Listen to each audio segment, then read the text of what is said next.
Well, folks, the results are in. Gordon Causey coming to you live and unscripted, talking about the election results in the Montreal area riding of LaSalle, Émard, Verdun, East End. I know Verdun is in the East End of Montreal.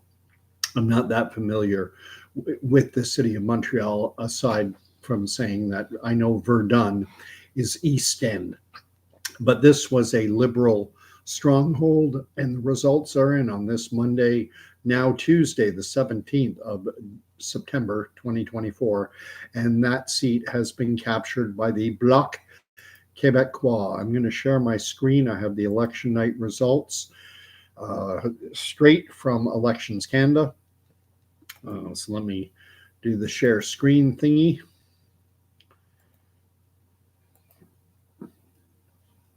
Sharing. It is. Let me. Okay. So there you see it's 8,801 votes for the Bloc Québecois candidate by the name of Louis-Philippe Sauvé. And he has defeated the Liberal candidate of Laura Palestini, who came in with 8,484 votes. This is going to change slightly because there are 2 ballot boxes left open. They should have roughly in around 160 ballots in each. So somewhere around 320 ballots in each. The screen is refreshed. No, it hasn't changed.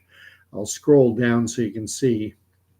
This is based out of 185 out of 187 polls reporting. Each poll is a ballot box. So there's still 2 ballot boxes to open. If we do the math, there were 31,285 votes counted in those 185 boxes. So each box had on average about 169 ballots in it. And you multiply that by 2, and you come up with there are about 338 more, roughly, ballots that are to be counted based on the averages. And the lead right now for the Bloc Quebecois candidate is 8,801. Subtract 8,484. So we're talking about there's a deficit. The Liberals have to make up 317 votes, and it's not going to happen. And so I'm certain it's being declared all over that the Bloc Québecois candidate has won this riding. This means that the seat, formerly a Liberal holding, formerly a Liberal seat, has now flipped to the Bloc Québecois. This is the second loss of a Liberal stronghold within the last month or two. The previous federal by-election had been held in the Toronto area riding of Toronto-St. Paul's. That was another Liberal stronghold. The Liberals had held that going all the way back till 30-odd years, all the way back to the Mulroney era. That was the last time the Liberals had lost it. You had to go back to the previous century, to the 20th century. For the entire 21st century, the Liberals had held it going back into the 1900s. And that was a devastating loss that resulted in a lot of commentators and even members of the Liberal Party itself calling on Trudeau to step aside. You're taking the ship down and everyone with it. And many were calling on Trudeau to step down at that point. But he seemed to have weathered that storm. But now they've lost another Liberal stronghold, this riding of LaSalle, Émard, Verdun, held by the Liberals. But now it will be, when Parliament reconvenes, it'll be a Bloc Québecois member. And there was one other riding in play tonight. Another by-election was in the Winnipeg area riding of Elmwood Transcona. You should see it on the screen now. And that was a seat that had been held by the NDP, and it continues to be held by the NDP. Let me scroll down to scroll down to it. There we go. Layla Dance of the NDP held that seat for the NDP before the by-election. It was a NDP member who held the riding, resigned his seat, and so a by-election was called, and the NDP maintained their hold on that riding. Interestingly, and I think the Conservatives can take definite heart from this, is 12,448 people voted for the Conservative candidate. The Conservatives got 44% of the vote in a traditionally strong NDP Liberal riding. And I think that bodes well, because once we come to a general election, and I think we're going to be up 343 seats, something like that. Currently, Parliament has 338. They're adding 5 or 6 new ridings. I think it's 5. So I think we're going to be up to 343 seats. And when there's a general election and all ridings are in play, the voters of this Elmwood Transcona riding may very well want to have a member in the government. And if things remain as they are, it's looking like the Conservatives are pretty much a slam dunk to form the next government, a majority. And anyway, it looks like we have another update here. Let me take a look. What are we at? 186 of 187. So there's only one poll remaining. So probably in around 160, 170 votes are left to be counted.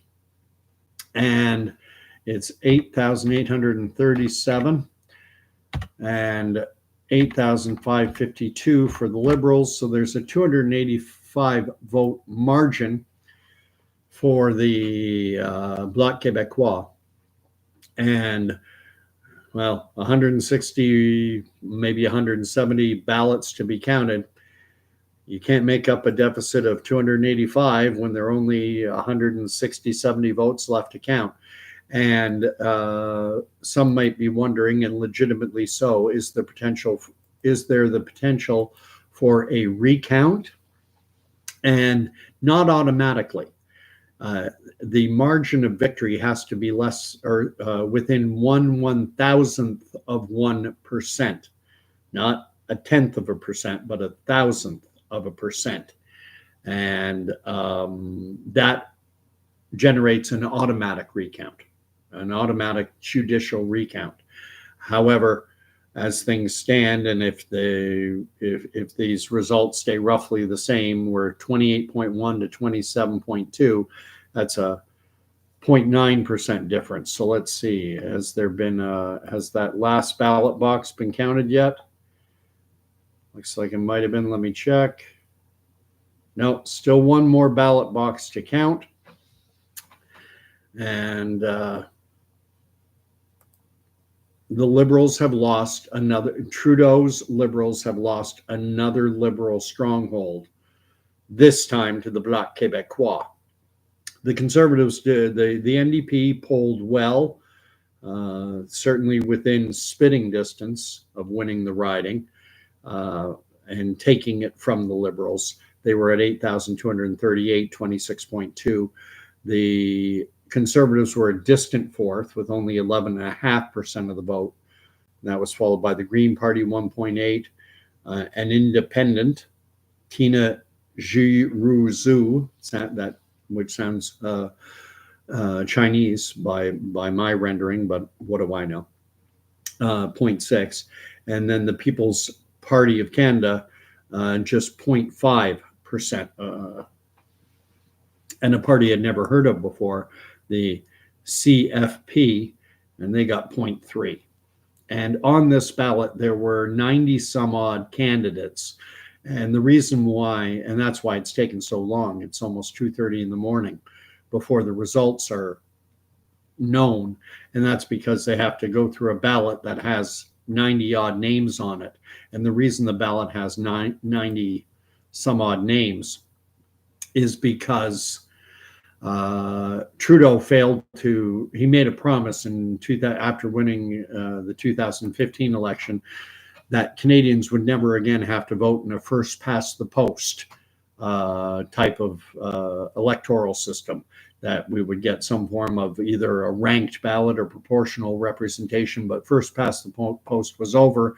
It was no longer going to be good enough just to get one more vote than the second place candidate, that we would have some form of proportional or a ranked ballot or something like that. And like so many of his promises, Trudeau, developed quick amnesia on it, and it went away.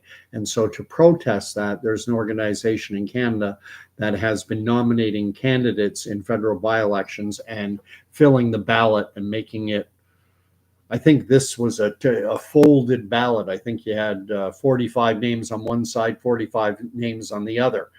And so counting the ballots takes a long time. The results from out in Winnipeg, which is an hour earlier, they came in far sooner. But if you look at their ballot, there were 5 candidates: People's Party, Green, Liberal, Conservative, NDP, and the CFP.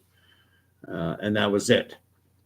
So what does it mean? That's probably the most important question. The Liberals have lost another stronghold, another fortress, another of their long-held seats. And everyone is going to be pointing the finger of blame at Justin Trudeau, including members of his own party.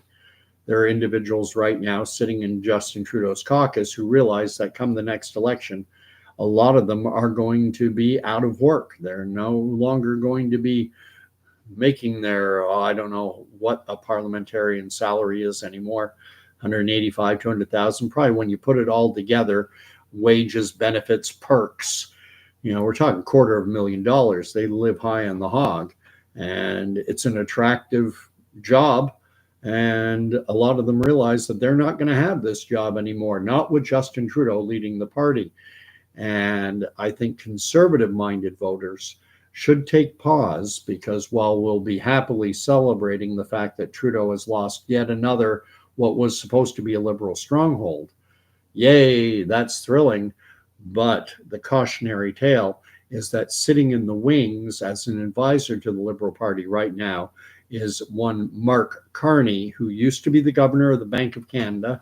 Then he left that job and he went to England and he became the governor of the Bank of England.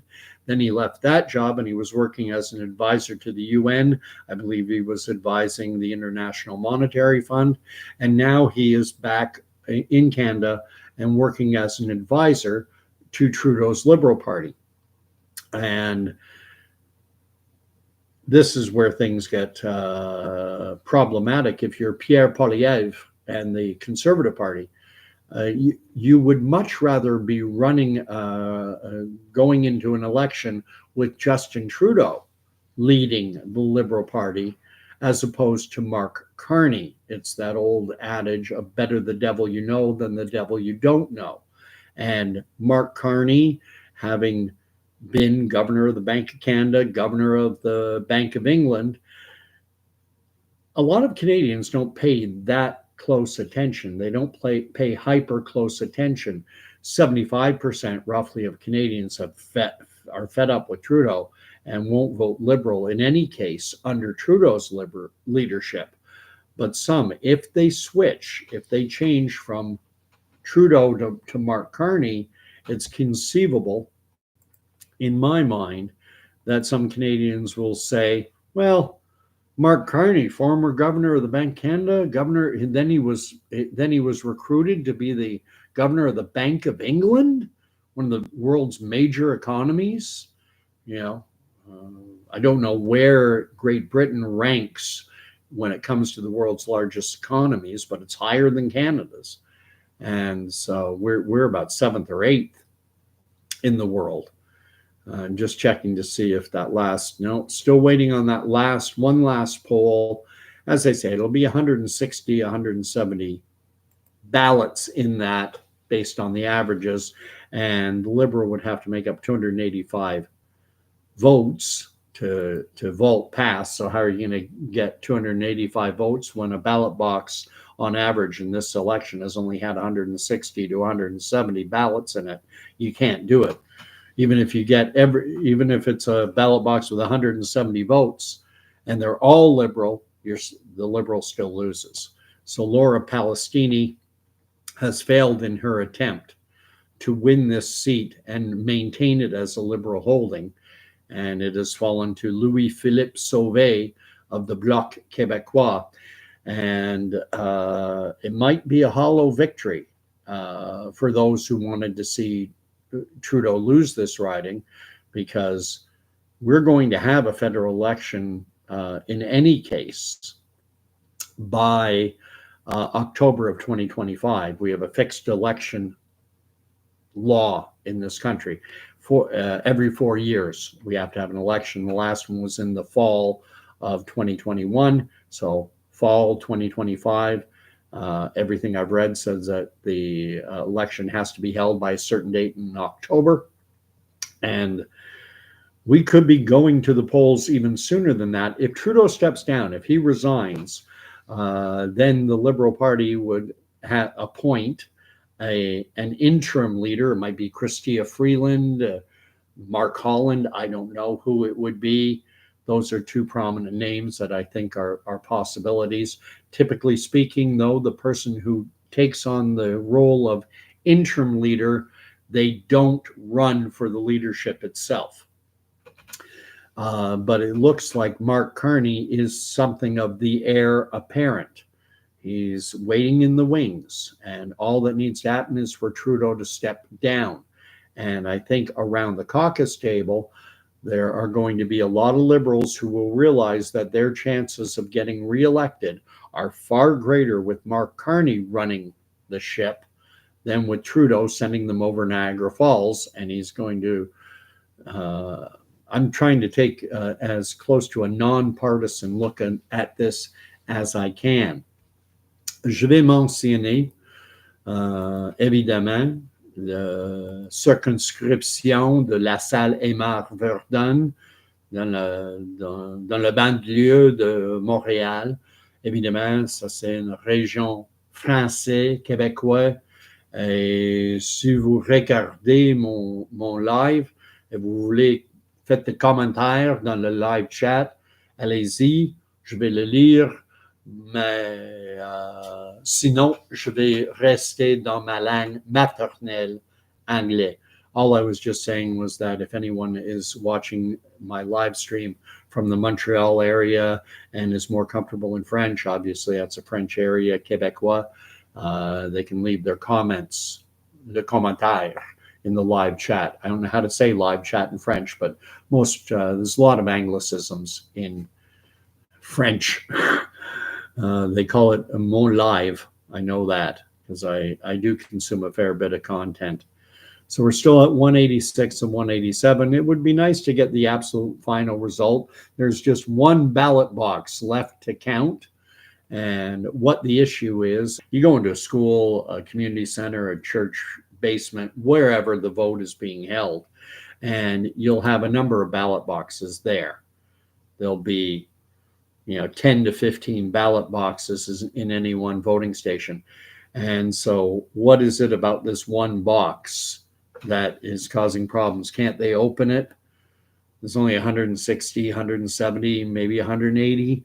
It's probably not even 200 votes left to count.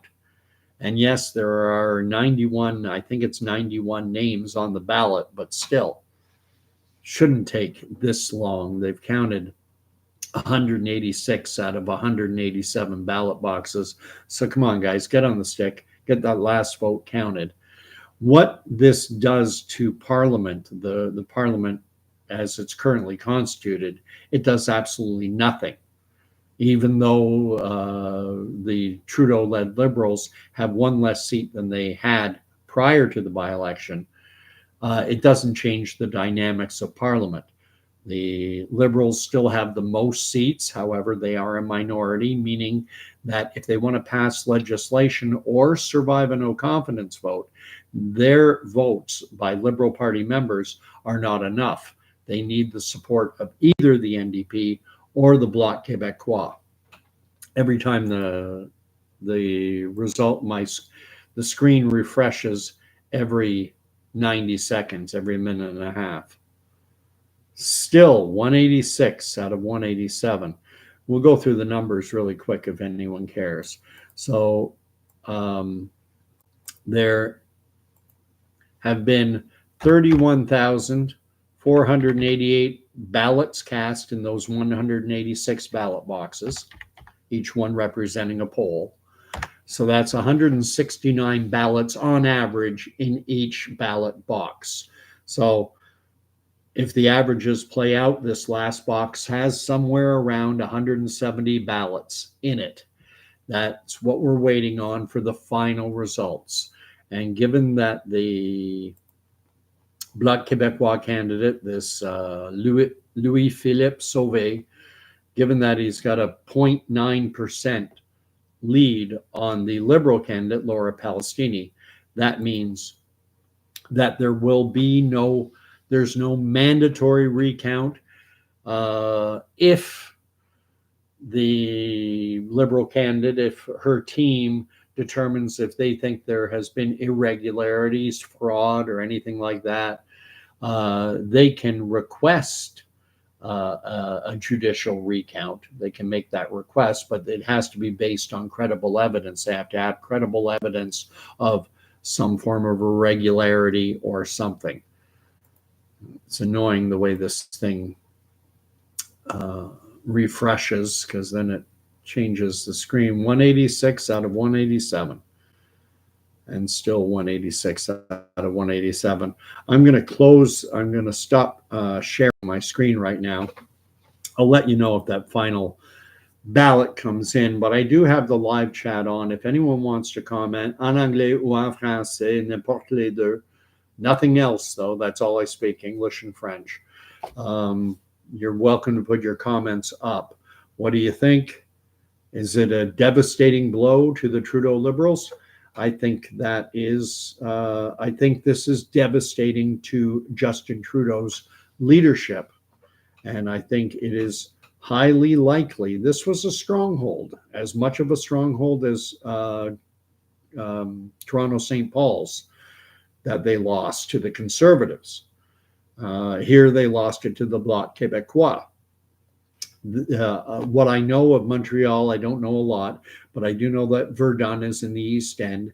And as you move east, further east from the downtown of Montreal, the further east you go, the more French it gets. West Island, Pointe-Claire, NDG, that's the English side. As you head out toward Verdun and Saint-Léonard, as you get out that way, things get more and more French, and also much more blue collar, not as affluent. Westmount and West Island is money. As you move east, you're dealing with much more, the percentage of the population is far more French, and also a lot more working class, also a lot less affluent. And it's not surprising to me that the Conservatives did so poorly there. The Bloc Quebecois is seen as, Quebecois, Quebecers have an identity. They identify as Quebecois. They're, Quebecers first, Canadians second. And they see their interests as being unique from the rest of Canada. And so there is a French Canadians, or Quebecois, will gravitate toward to a party like the Bloc Québecois for that very reason. They think that the Bloc Québécois will best represent their interests in the House of Commons and our national parliament. And so those who wanted to kick Trudeau to the curb, I'm sure a lot of it was ABT, anyone but Trudeau, and who has the best chance to defeat Trudeau? Well, in that riding, the Bloc Québécois. So I think that's why you see the Bloc Québécois doing so well there. The Bloc Québécois holds more seats than the NDP. The Bloc Québécois, I don't have the numbers right on hand, but the Bloc Québécois is around 32, 33, somewhere like that. One more now. They added one more seat. The NDP, by contrast, only has 25, 26. And the NDP, they won their by-election. They had held this riding out in the Winnipeg area, this riding of Elmwood Transcona. And their candidate won handily. Interestingly, though, that the Conservative finished a strong second, and the Liberal absolutely got crushed. It was 13,606 votes for the NDP in Elmwood Transcona near Winnipeg. So the NDP got 13,600 plus. The Conservative candidate came in with nearly 12,000, well, 12,448. So 48.1% for the NDP, 44% for the Conservative, and the Liberal, someone by the name of Ian McIntyre, only got 1,360 votes, not even 5%.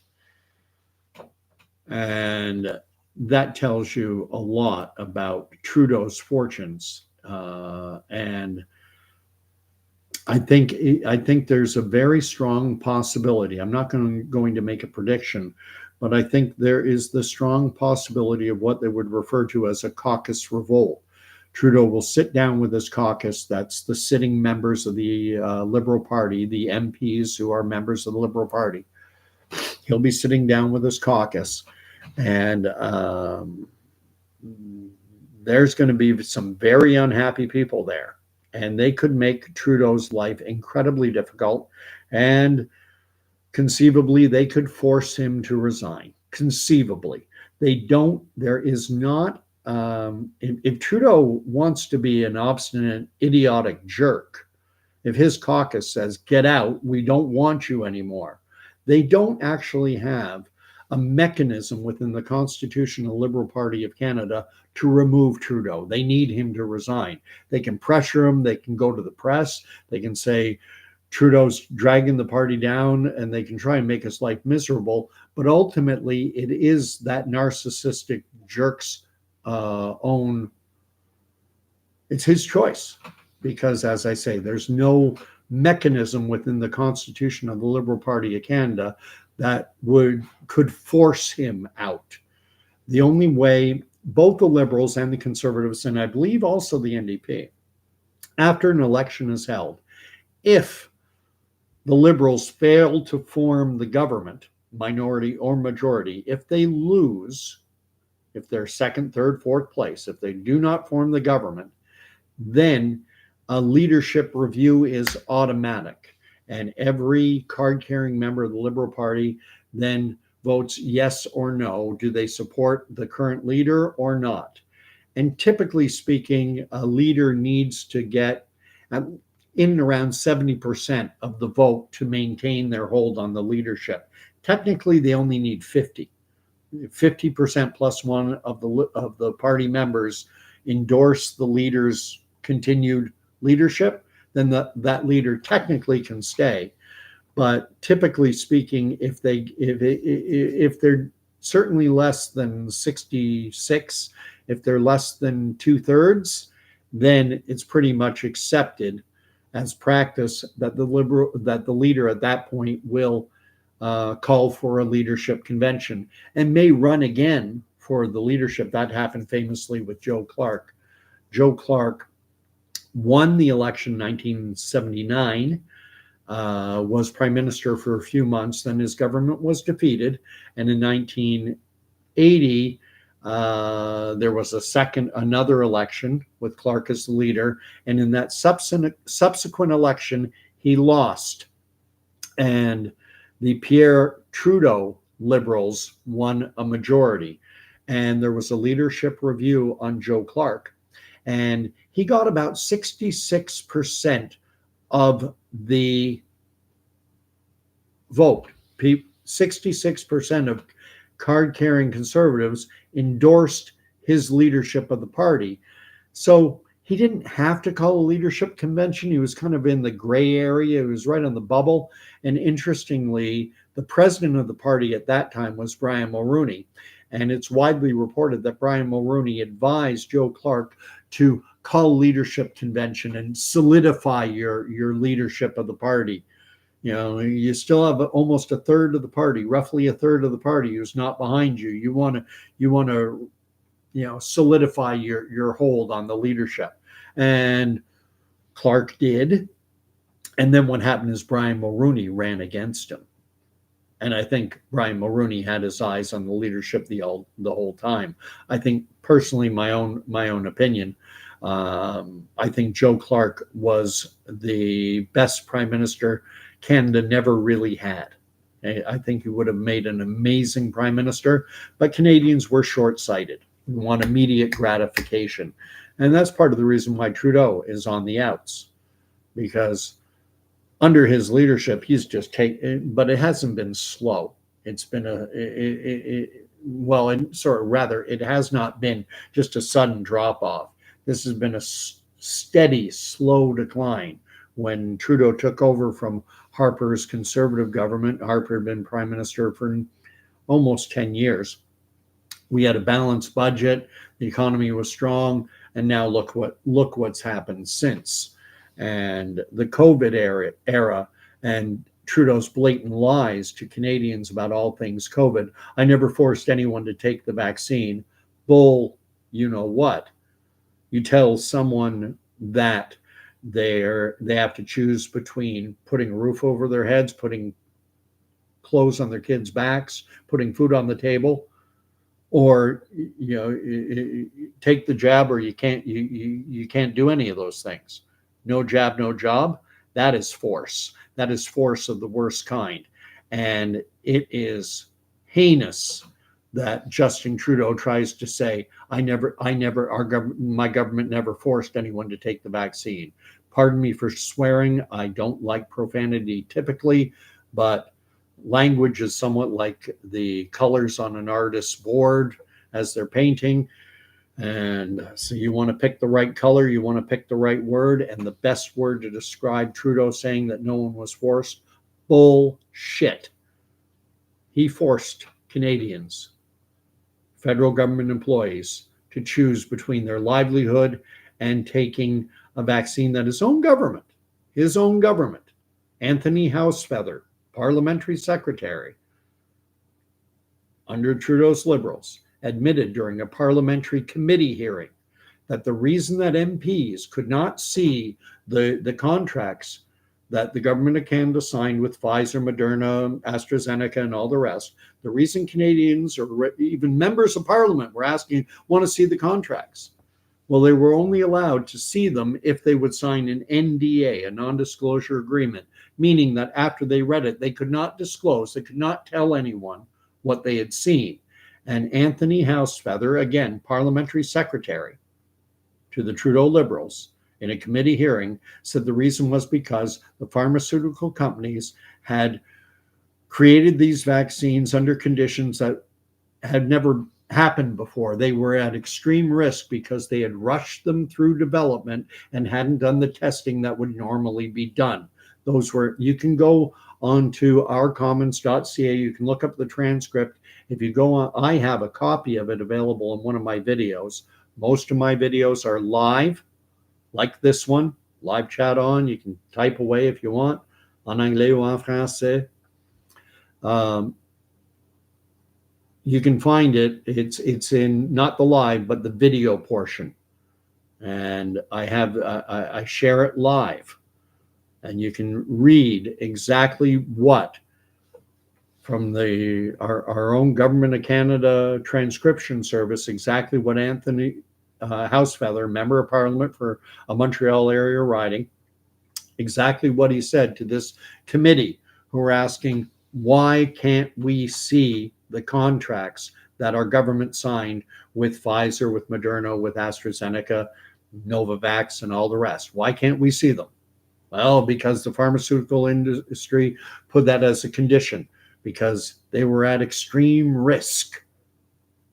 And this was the shot that Justin Trudeau and his government forced on Canadians by telling them, well, you don't have to take it, but then you're going to starve, you're going to lose your homes, you're not going to, you're going to go bankrupt. What do you want to do? That was force. And Trudeau is finished. But the best way I would like to see him defeated personally is I would like to see him running for re-election as leader of the Liberal Party. I want to see him going down with the good ship Titanic.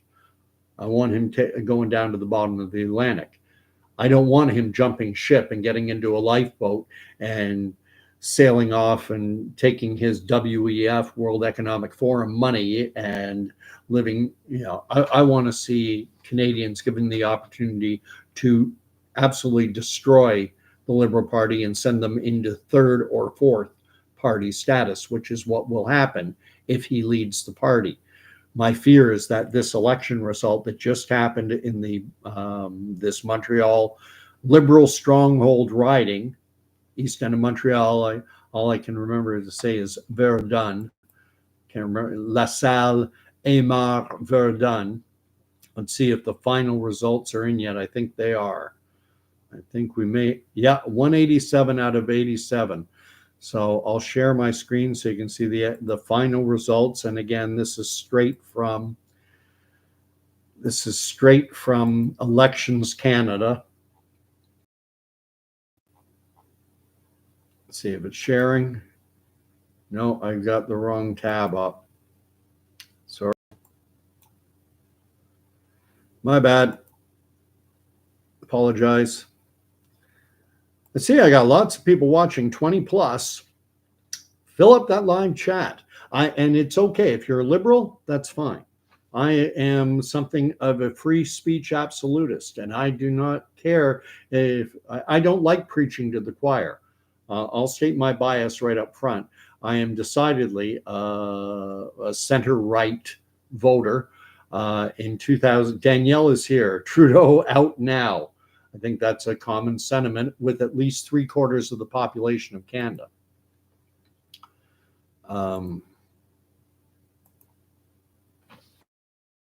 Now, but I was giving my bias in the 2015 election.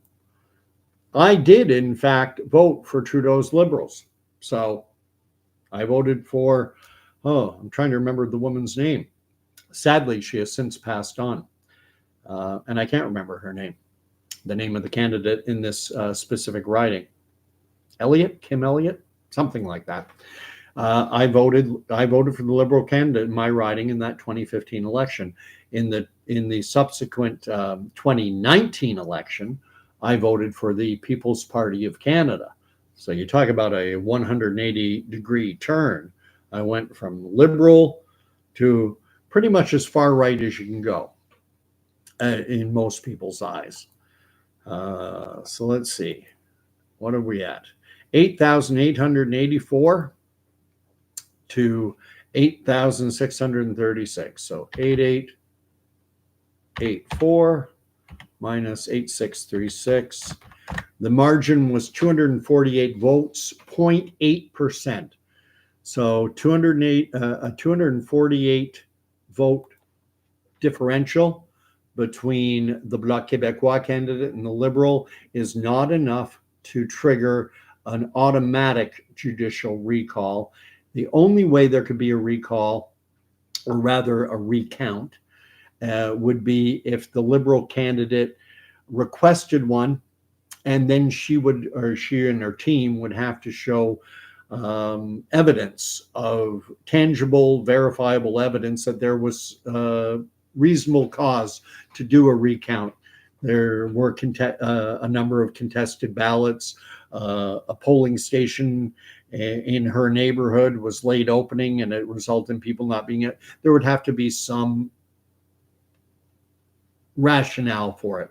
I think basically it's a 99.9% done deal. The Bloc Quebecois won the seat, the Liberals lost, and I think there's a very strong possibility that, ending the share screen, I think there's a very strong possibility that Trudeau's going to be sitting around his caucus table and there is going to be a revolt. They are going to push him out the door. They're going to do everything possible to get rid of him so that they can save their, cushy parliamentary jobs. And it's more than just that. Then you've got your constituency office where you get to hire your friends, your political operatives get to work in your constituency office.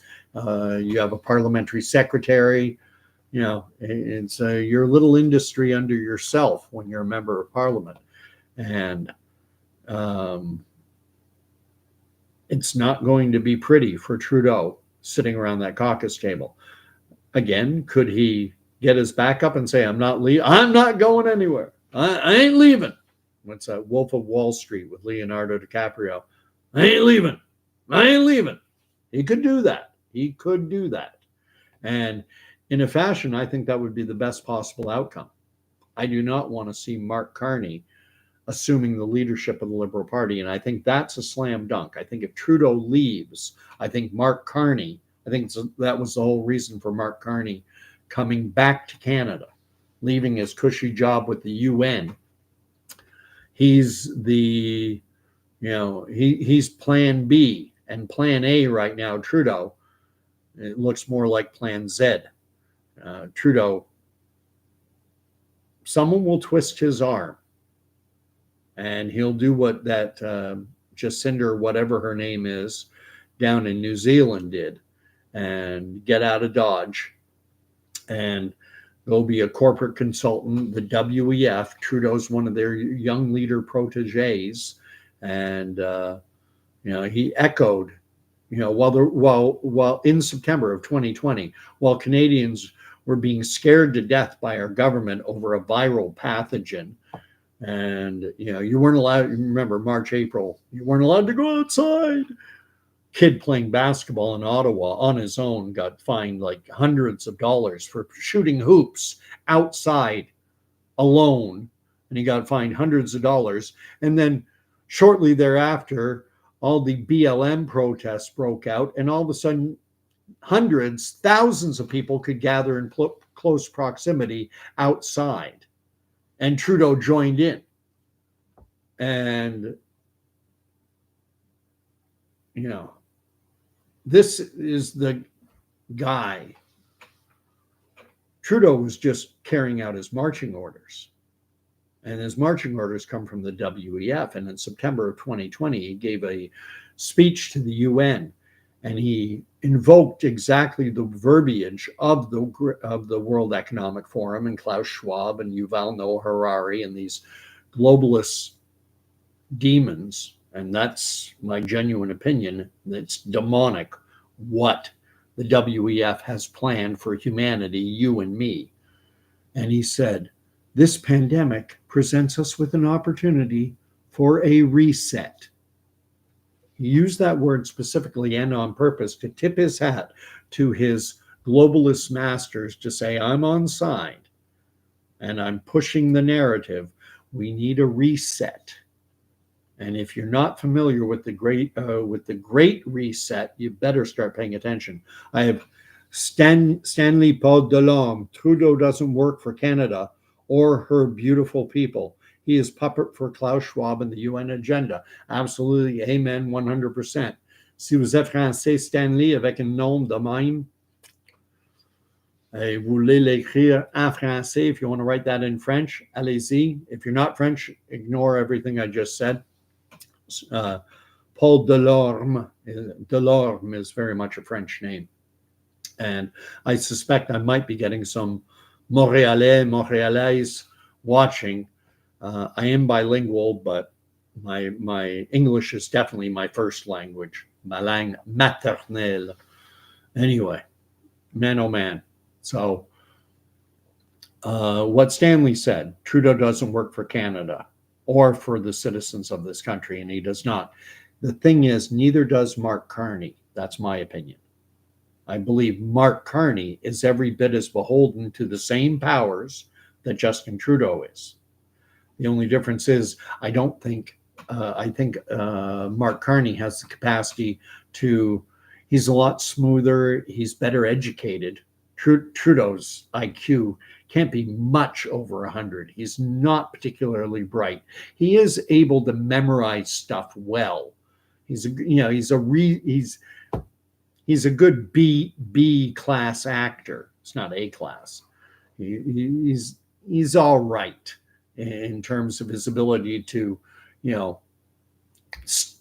go over his talking points and to ignore questions and everything like that. They won't let him go off script. Stanley writes, "Don't speak any French after the Oka crisis. I am Métis." Very good. Anyone watching this who's not familiar, Métis is typically defined as a mixture of ancestry, includes both French and First Nations. And the Oka crisis, that's going back, gosh, that's got to be the 80s or the 90s, over that golf course, and Canadian military got involved, and you had that famous standoff between a Canadian Forces member and scarped up member of, I forget what the name of the First Nation was in Oka, but at any rate, I don't like the term, Stanley writes, means mixed blood. I don't like the term mixed blood. I'm mixed blood. I'm English, Irish, Scottish, Welsh, French, a tiny bit of native probably thrown in because my parents' family was from, my dad's family was from Manitoulin Island, which is unceded Ojibwe territory. But I'm digressing all over the place right now. Yeah, Mark Carney, what worries me about him is I think he would resurrect the liberal brand. And for Pierre Poilievre and the Conservative Party, they don't have a natural dance partner in the House of Commons. If Pierre Poilievre wins the most seats, but he has less than a majority, and he needs support from another party, he's not going to get it from the Liberals, the NDP, maybe the Bloc, because the Bloc is not really right-wing or left-wing. It's not conservative. It's not liberal. It's kind of all over the map ideologically. Their main raison d'etre, the reason they exist, is to push the interests of Quebec within the framework of the Canadian National Parliament. And the Green Party isn't going to support Pierre Poilievre. So it's far more difficult for him in a minority situation than for Trudeau. Trudeau can turn now. Pierre Poilievre is going to be tabling a vote of no confidence at the earliest opportunity. That's what he is saying. And now that the NDP has ended their supply side confidence agreement that they had with the Liberals, even if the Conservatives and Liberal, or rather, even if the Conservatives and NDP join together in trying to vote no confidence, meaning the result of that would be an election, even if those two join together, if the Bloc Quebecois joins with the Liberals and votes against the motion of no confidence, then Trudeau's government survives. And if you're, what's the name of this guy who just won his seat? This Louis-Philippe Sauvé just won by a whisker, by 0.8% of the vote. He's now got a great job paying beaucoup de l'argent, and he'll only have been in it a few months, and then he's got to run for re-election again. You think he wants that? No. I want to, give me at least a year, which is what he has. He has about a year runway until an election has to be called. So anyway, I've gone on for nearly an hour. You have the results. The Liberals have lost their stronghold in this riding, East End Montreal, called LaSalle, Émard, Verdun. They have lost it to the Bloc Québecois. The Winnipeg area riding, and I'm going over that screen now, the Winnipeg area riding of Elmwood-Transcona has been held by the NDP. The NDP had it before the by-election, and they will continue to hold it. So for the NDP, it's status quo. They have the same number of seats they had before and now. The Liberals are one less. And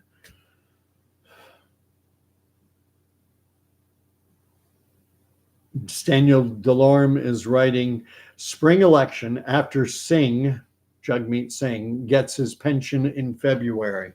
Is that when he hits the threshold to get the full pension? I wasn't. It was always my understanding that I think you have to be in over 5 years and then you tap into the pension, but it's not a full pension until you've had enough. The more years you serve, the more money you get. Stanley's saying he believes so. Anyway, thanks for watching, everyone. If you liked my commentary, if you enjoyed this stream, I would invite you to hit the thumb up button. I would invite you to subscribe. I will warn you that I am the poster child for cancel culture, in that I am a professing Christian. Jesus Christ is my Lord and Savior. I am white. I am old. I am straight. Tick, tick, tick. I tick every box for being canceled. And I share my faith as much as I can. I'm in this book every day, and if you can't see it, it's an old one. I got this Bible in 1974. It's 50 years old. I got this when I was 8 years of age. And I think a large part of the problems that we're having in this world are because we have completely abandoned faith. This Western world, this Canadian nation, we have abandoned this book at our peril. And as bad as things are now, they're going to get worse. And if you want an affirming message about getting into relationship with Jesus Christ, while at the same time, talking about the events that are happening in the world, because I keep as close an eye on things as I can, well, then you're welcome to subscribe to the channel. This miserable, pathetic, no production value. I don't ask for money. Go through the description. You'll see there's no PayPal, no this, no that. I'm not here for your cash. I just enjoy injecting my voice into the public discourse, and I enjoy doing it because the broader culture says you're not allowed to talk. Gordon Causey, you're 58, you're Christian, you're straight, you're male. Oh, you're not allowed to say anything. And this is my way of saying, hey, I've got a YouTube channel. I can inject my voice. I have 970 something subscribers. And if you'd like to help push me up to 1,000, I would appreciate it. Anyway, I'm going to end it now. Happy Monday evening. And I have MP Pascolin saying amen, praying hands. God bless you, sir. Or ma'am. I don't know. I love professing Christ, and I love talking about this book. If you watch, you can go through my videos.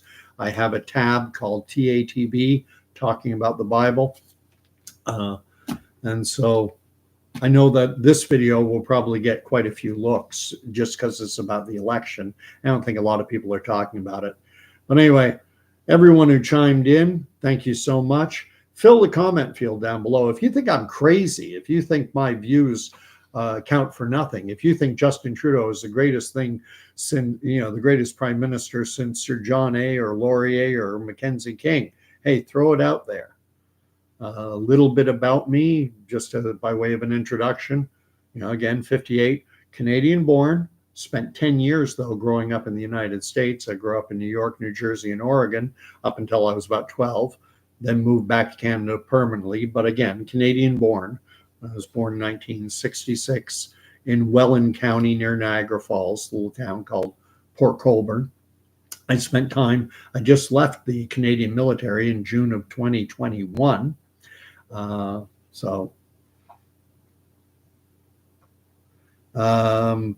Paul Delorme is putting something in the comments. He's saying, after 66 years, so he's older than me, I believe the Bible is telling me to get right with God. I think a lot of people are being called home now. I think the COVID era was a big wake-up call to demonic forces. The Bible tells us that we do not fight battles of flesh and blood, but rather this is a spiritual battle. It's a battle of principalities in the heavenly realms. There is a force at work when you watch guys like Yuval Noah Harari of the World Economic Forum, one of their, I think it's Klaus Schwab's #1 top advisor. You know, and you listen to him talk. If you do not detect a demonic sense about what he is saying, I suggest you get into this book. Anyway, God bless. I'm going to end. I end most of my videos this way. May the Lord bless and keep you. This world is going crazy. Jesus Christ is the ark. So may the Lord bless and keep you. May the Lord make his face to shine upon you. And may the Lord grant you peace. And even in these crazy times, you can find peace by getting into relationship with the name above all names, the King above all kings. Have a great night, everyone, and hope to see a few of you come back. I saw some new names here, so God bless. And yes, Stanley, the King is coming back. Amen. Night all.